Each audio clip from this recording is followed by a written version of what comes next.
Hello Fanshawe, and welcome to EDI Talks.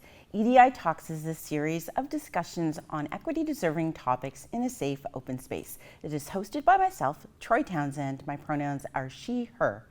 This morning we are coming to you from the Galiwi Circle. Galiwi is an Oneida word meaning good message, and we're hoping to bring some good messages your way. I am the Anti-Racism and Inclusion Specialist at Fanshawe, and I would like to inform you that May is Sexual Assault Awareness Month in calendar, also known as SAM. This annual campaign is meant to raise public awareness and education around sexual violence within our communities. In addition, May the 5th is also the National Day of Awareness on Missing and Murdered Indigenous Women and Girls. So for our discussion today, I have invited two guests who may be able to help us navigate through some sensitive material. For those who may be watching, today's discussion may be triggering, and viewers are encouraged to seek supports if needed. So let's get right into the discussion. And I would like to welcome my guests, Chris and Leah. And before we begin, please introduce yourselves and tell us a little bit more about your role at Fanshawe, and I'll begin with Leah. Hi, my name's Leah. I use she, her pronouns, and my title at Fanshawe is Sexual Violence Prevention Advisor. So in this role, we do education and prevention across campus to help end gender-based violence, but also to help support the survivors that we already have. So we know many students come to campus already of having had these experiences, and so the programming is directed at hoping that we help students have the best experience here and feel supported through their journey at Fanshawe, and possibly support them with any traumatic things that happen when they're here as a student. That's good work you're doing, thank you. And Chris. Hi, my name's Chris Hanna. I use she, her pronouns as well. And my job title is the Indigenous Strategic Learning Guide. And so I do all sorts of things around the college, but a lot of what I'm doing right now is delivering professional development for people that work at the college to learn about how to make Fanshawe a better place for Indigenous students and staff members. And I'm also working on open learning resources for anyone that wants to integrate Indigenous ways and Indigenous teachings into the classroom. Right. And can I just add that you are also the facilitator of the All My Relations course? Yes. Yeah, I facilitate Kakeo Nawako All My Relations. Yeah. Thank you. Thank you both for the work that you do here. So I'm going to get right into some questions. And Leah, please tell us, I'm going to ask you, how do you support survivors of gender-based violence? So here at Fanshawe, we support survivors no matter where the violence took place. So whether it took place off campus, whether the perpetrator is another student, a staff member, or a community member, it doesn't matter where it took place or who perpetrated the violence, the supports for students are there. And so these look like many different things. Survivors' healing journeys are unique to them, as we're all unique people and need different things.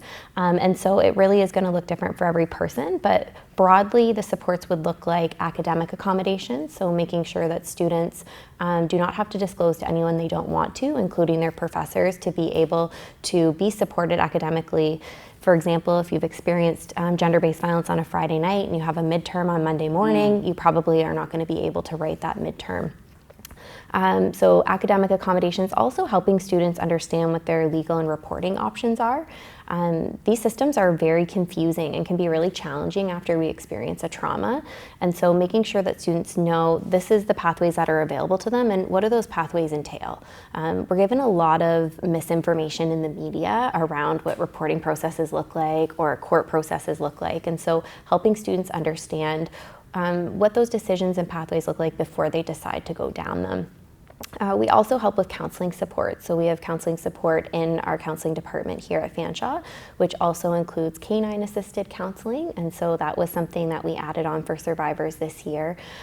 So for those that haven't met Hartley, he's an 85-pound black lab that works in the counseling department and can sit in with students during their counseling appointments, but also during their reporting processes.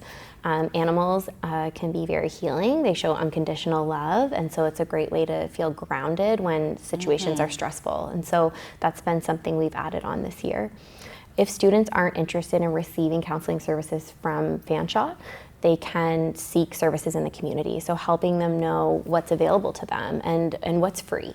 And examples of that would be some students may want counseling in their first language, and so connecting them to a community resource that provides that.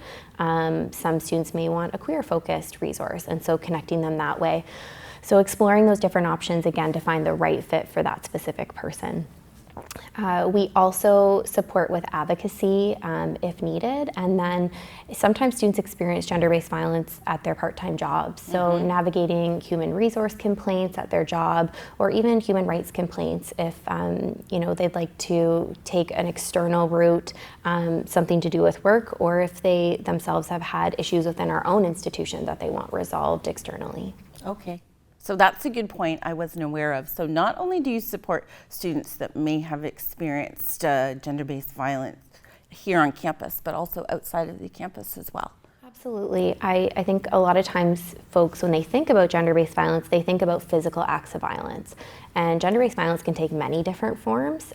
We see a lot of things happening online through comments or message boards, or even just chat groups. And so knowing that gender-based violence is not just a physical act of violence, and it doesn't have to be physical to have an impact, and that, no matter where it happened, when it happened, you have options. And I see a lot of students that have experienced things even in their childhood that come forward, and maybe college is the first time they're in a safe space, that they're away from that environment, that they can actually reach out for the supports. That's good to know. And you've brought up another point too that's got me thinking that you're right. When someone's going through a crisis experience and coming from a place of trauma, you're there to help them navigate all the pieces that may be required for official reporting processes. So that's good to have. Yeah, and I think even for our international students as well, sometimes it's learning a whole new system when coming to Canada. And so information around that we are confidential support, that we're not going to contact your family back home. You reporting violence that happened to you is not going to impact your student visa or your ability to apply to become a permanent resident. So the education piece is very important in the process of decision making for survivors. Once they have all that information, then they can decide, where do I want to go? Because healing looks different for every person. Yeah, and another great point that you're just bringing up so many. So any disclosure is going to be private and confidential. So Correct. if the student comes to the counseling department, the counselors are all bound by confidentiality. And so when students are sharing that information, it stays within that room, and the counselor is able to help the student navigate what they'd like to do next. Good to know, good to know. So I'm going to get into some policy. The Office of the Federal Ombuds reports that 1 in 3 women and 1 in 6 men experience sexual violence, and that sexual assault and harassment are persistent forms of gender-based violence rooted in gender inequality, with less than 5% of cases reported to the authorities. So how do those national numbers compare to numbers here within our smaller Fanshawe community? I think when we talk about gender-based violence, sometimes people are afraid of big numbers. So they think, oh, that many students are coming forward and disclosing, or that many students are coming forward. And when I say disclosure, I'm talking about to a confidential resource. I'm not talking about a formal report to police, just to make the difference there. But big numbers of people reporting is actually positive, because we know this violence is happening anyway. And so when we see people reach out for support, we know that people aren't falling through the cracks and maybe leaving school without knowing that they have all these options and supports available to them. We also know that there's a huge discrepancy between disclosures to confidential supports and reports to police, and that's for many reasons. I would say one is that not every community of people is treated the same by enforcement, and so not every group of people have the same relationship or feel safety in going to police. And so although we're taught that that's the option, and we hear a lot of people say when they get a disclosure, oh, I told the person they should go to the police. And I would actually recommend against that. I think we need to encourage people to seek the confidential support to hear about what those pathways look like, so they can make an informed decision, because we don't know all the intersections of who someone is and how those different reports or different processes are going to impact that person. So going to police is one option, it's not the only option. Right. We also have really low numbers of conviction rates in Ontario. And so what I mean by that is that when someone is charged with a crime of sexual assault and the survivor waits approximately 2 years to even go to court, we see very low rates of conviction, meaning the person is actually found guilty and is given a punishment. And so that's important information too, because those processes can be re-traumatizing. And for some folks, that is the pathway to justice and healing, but not for everyone. We can find it in so many different spaces. And so opening up that conversation about what healing looks like and moving away from this really like scripted pathway is really important. Are those numbers reflected in what we see here? Absolutely. We see much higher rates of disclosure than we do formal reports. Okay. This year we've supported over 100 students who've experienced gender-based violence. And I don't know the exact number, but not all of those students would make a formal report, only a small number of them. But that doesn't mean that they're not getting other options and other possible pathways. Conversations around sexual violence and harm are always evolving too, and we really need to shift the conversation to asking survivors, what do they want to see? Some survivors want a restorative approach. Some survivors want to just seek healing through counseling. So we need to not make assumptions, and we also need to acknowledge that the legal system doesn't provide a lot of justice for survivors of gender-based violence. Right. And you've brought another important point up, and it's about the individual healing journey. It's like, what does that person need? It's not going to be one scripted approach to all of these situations. Thank you, Leah. It's a lot of information. So Chris, I'm going to redirect to you now. We recognize that there are a disproportionate number of Indigenous women and racialized women who experience gender-based violence and abuse. And as May the 5th is the International Day of Awareness for Missing and Murdered Indigenous Women and Girls, over the years, you've been very instrumental in bringing awareness about this campaign to the college and the campus community. What would you like to share with us today? Yeah, so I guess to the first part, just the disparity in numbers, right? So I think in Canada, sometimes there's this idea that a lot of Indigenous problems that are happening in the country are in the north or out west, and we don't really see that here. But having worked at Fanshawe for a long time and raising awareness and spending time talking to students and being involved in my own community, I'm Métis from Drummond Island and Penetanguishene, and there's a large Métis community here as well. These problems are happening here. There are women that are going missing and being murdered in this area. There's a few stories that come to mind when I think about this of going to different campuses, Fanshawe College campuses, and having conversations with students and them telling me about their sister who's gone missing, or their auntie who's gone missing. And so it's present, it's happening here, and it's happening not just in this region, but it's happening to students. And I think that's really, really important to consider. And so when you get into the numbers, depending on what source you're looking at, I know the RCMP put out some numbers in 2014 or 2015, but then there was a report, an inquiry on the missing murdered Indigenous women and girls from the Government of Canada. And so Indigenous women are anywhere between 4 to 6 times more likely to go missing or be killed than your average Canadian woman. So that's a part of it, right? I know that for me as an Indigenous woman, the likelihood of me experiencing that kind of violence is significantly more likely to happen than, other people that I'm friends with that aren't Indigenous. So that's something that it's kind of scary to know that statistic and know that impacts me and that impacts my family members, that impacts my friends, that impacts a lot of people that I love and care about. And so that is a difficult thing to walk through the world knowing. And it's a difficult thing to support people through as well, right? So the resources that we have at the college are incredibly important to be able to support Indigenous women and girls who, you know, are starting to experience sexual violence or may have in the past, because sexual violence leads to going missing and being murdered. Mm-hmm. To me, you can't disconnect those two. And so for me, it's a very clear pathway.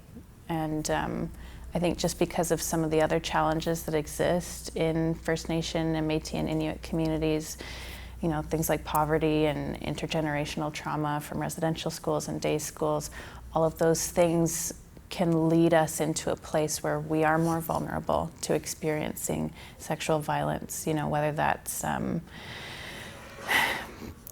just through intergenerational trauma, whether it's passed down through families, or whether it's folks that, for whatever reason, are engaging in sex work, and so that makes you much more vulnerable, right? So these are all things that can get us to this place. I think that's why there is a need for this day to raise awareness. And so, you know, as people kind of walk through the college at certain points of the year, or just community, I mean, you might see red dresses hanging. That's a really lovely awareness raising initiative. It's this idea that we need to redress or set right just the disparity that exists in violence against Indigenous women and girls in this country and in the States and other places as well. But so I think it's important to remember that it's here, it's present, and really there are things that you can do about it if you take some time to actually go and look at that report, the Missing Murdered Indigenous Women and Girls Inquiry. There are, I think, almost 200 recommendations on what can be done, and it's not just what the government should do, it's what all of us can do. And so I think roles like Leah's in raising awareness, and her and I have partnered on all of these initiatives together at the college to raise this kind of awareness. It's really important, and people really should learn, because Indigenous people, we're 1 in 20 people in Canada. And so if you know 20 people in Canada, you know one of us. Mm-hmm. And so we're part of your communities. And so people really should care and really should want to do something and learn to help protect us and to help protect your community, because we're a big part of it. Exactly. Well, like you said, we are all part of the community. And you're right that it's a very difficult thing to live with. It's a difficult and heavy thing to carry through life, to carry with you through life. So we really appreciate you. We appreciate the work that both of you are doing. So sorry, Leah, as mentioned, this month is aimed at raising public awareness and education on sexual assault and violence. Is there anything else that you would like to share with us today about this? You've given us a lot of information to think about already. I think I would just pivot off of what Chris is saying, is that when we talk about gender-based violence, sometimes there's this idea that it's one group of people's issue. And even you were saying as well, Troy, it's a community issue. It impacts all of us. And when we live in communities where this type of violence is accepted or trivialized, it only is allowed to then flourish. And so I think there's a few things, like we need to acknowledge that it's happening every day. There wouldn't be positions on campus supporting folks if it wasn't. That it's happening to certain groups of folks at much higher rates than others. And that sometimes there's this disconnect, like it's happening over there, so I don't need to worry about it. But I would, just echo what Chris is saying, that people, if you know anyone, you walk in these hallways, you talk to anyone, you're connected to anyone, you know a survivor. And so how you talk about gender-based violence impacts people you might not even know are listening. How you stand up for other folks impacts us as a community. And sometimes we think it's such a big issue, we might not be able to take on the whole thing. And my offering, I guess, would be that just by believing people, why do we need to put so much energy into disproving things? The average person is not a detective. That's not our job. Mm-hmm. It would be so lovely if people could shift to this space of like, I'm actually going to start by believing, because there's no benefit in saying that this happened to you. It's horrible. And we see students leave college every every year because of it. And that's so unfortunate because people come here with hopes and dreams, and not just their hopes and dreams here, but once you're able to get a diploma, then you're able to get a job, you're able to make money. Maybe you're able to do more than you thought you were able to do. And if someone takes that away from you, the domino effect of that is so far reaching.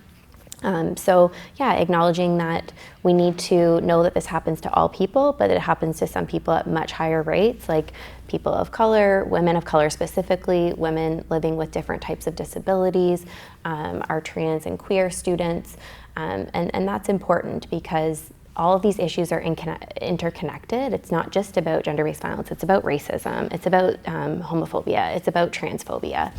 So yeah, just start by believing, and I think maybe do some internal work if you're moving to that place of, I need to figure out why, and maybe ask yourself, why can't I just start by believing that person, right, and creating a community that holds survivors in a safe place instead of pushes them out.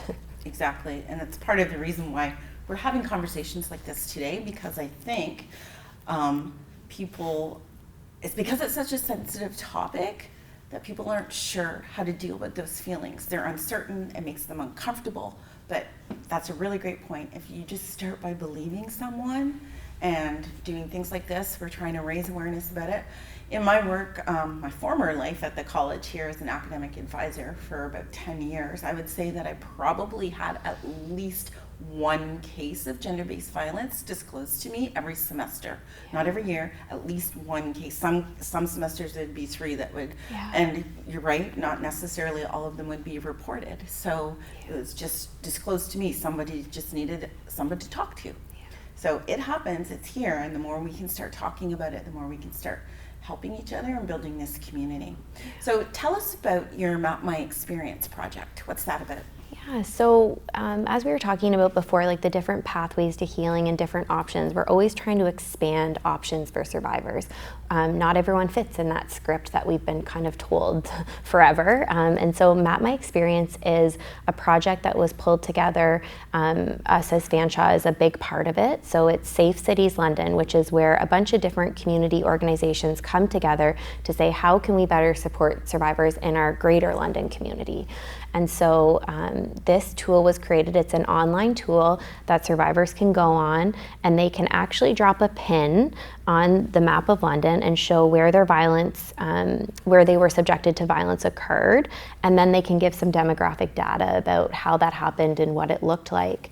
You aren't required to give your name. There isn't an age limit on when you can access that. It's not a formal reporting tool. What it is it's an anonymous tool that allows people in our community to say, this happened to me, it's not okay, and I want my community to know about it. And your community is the people around the table, like is the school board, Western, Fanshawe, the London Transit Commission, the City of London, Innova, all of these amazing organizations that are hearing what folks are saying if they don't decide to go that formal reporting route, or maybe they do both. What then happens with that data is it's taken and it's used to inform what we need to do better in our community. Where is this violence happening the most? So one of the examples was, we heard a lot from our students around sometimes experiencing sexual harassment on the bus. And so out of the Safe Cities Committee came, we worked with the London Transit Committee to create resources for students to know what are your options on the bus if something happens. So know that everything on a bus is audio and video recorded. Know that you can go to the driver and ask for an emergency stop if you don't want someone to know where you're getting off or if something's happening. Know that you can ask the driver to dispatch London Police directly to the bus, even if you're a bystander and you see something happening. So that information influences tools and change and I think attention. And for so long, gender-based violence, because like you said, it's a very difficult topic, a lot of people don't want to talk about it. But when we're not talking about it, we're not talking about how to make our communities safer and how to better support survivors. So if students are interested in checking out Map My Experience, it's a really easily accessible tool, and you can pick and choose what information you provide, which is also really lovely, because gender-based violence is not about sex, it's about power and control, and someone deciding that they have that power over you, maybe not just your body, but your safety. And so when it comes to healing, we want to put power and control back into the survivor's hands as much as possible. And I think my experience is a great example of that. It's an acknowledgement that you have a place that you can say, this happened to me, without having to attach your name. That's exactly what I was thinking while you were describing it. It's gender-based violence is so disempowering that this gives a little bit of power back to the survivor to say, this is my story. Yeah, very good. So one final thought from each of you. Maybe Chris, I'll start with you. One final thought or key takeaway for viewers. Yeah, so I would say when you're considering gender-based violence, I mean, it's probably, I would hope if you're watching, hopefully you're in a position where you don't have to think about it too often, but maybe you are, right, depending on your experiences. What I would say is this sort of thing, violence, happens in small ways at first. So keep your ears open for people that you know that are maybe saying things that are a bit uncomfortable. Keep your ears open for that. And when you hear that, how can you address that? Because I think in starting those conversations with people and helping people that are maybe dipping their toes into violent thoughts or violent actions or violent words, you can help them see that there's another way. Likely, you know, I like to give people benefit of the doubt. Hopefully they're not fully engaging in that yet. Maybe they are, but for someone to say to them in a space, you know, that's really hurtful or really harmful, or like, I'm surprised you would say something like that, that can be enough to deter people and help them reconsider what they're doing and what they're thinking and why they're thinking the things that they're thinking, right? So I think those can be really powerful spaces if people can be brave. And it is an act of bravery, right? It's a really big act of bravery. But I think it's really important, and I think that can be a very big, impactful moment for anyone to engage in. If you hear something, or if you see something, say something. So that would be kind of my thought to make things a little bit better. Thank you for sharing that. Yeah. And Leah, do you have any final thoughts? Yeah, I guess I would say, I think Chris touches on the bystander piece so well, and my message would be, I think, for survivors, this is such an isolating experience, and it can make us feel like no one else in the world understands what's happened to us or how impactful it is. And so my message for any of the survivors watching is that there are people who will believe you, and there are people who will support you, and there's people who want this world to be better for all of us. And as many, as much myth and stigma and unkindness that surrounds this topic and that blames folks for things that are not their fault, there is pieces on the other side that want to help you get to a space where you do decide what happens next, and you are supported and cared for and held in safety. And so, yeah, I guess I would say that we believe survivors, and that we want them to have that space. And as long as there's folks talking about it, hopefully things are going to move in a direction where more students do come forward and reach out for support, because they know that is available. Absolutely, and that's very important. I think we need to move away from a culture of reblaming the victim, and like you said, start putting more belief and allowing these supports to happen and raising awareness that we are here to support any survivors. So thank you very much, both of you, for the work that you do. We appreciate you. I appreciate the time that you took to be with us here today to bring this topic to our awareness. If any viewers have thoughts that you would like to share, or questions that you would like to ask, you can reach out to the EDI team at edi@fanshawe.ca. If you are seeking stronger supports, please contact the information on the screen at the end of this video. On behalf of the EDI team, please take care of yourselves and each other.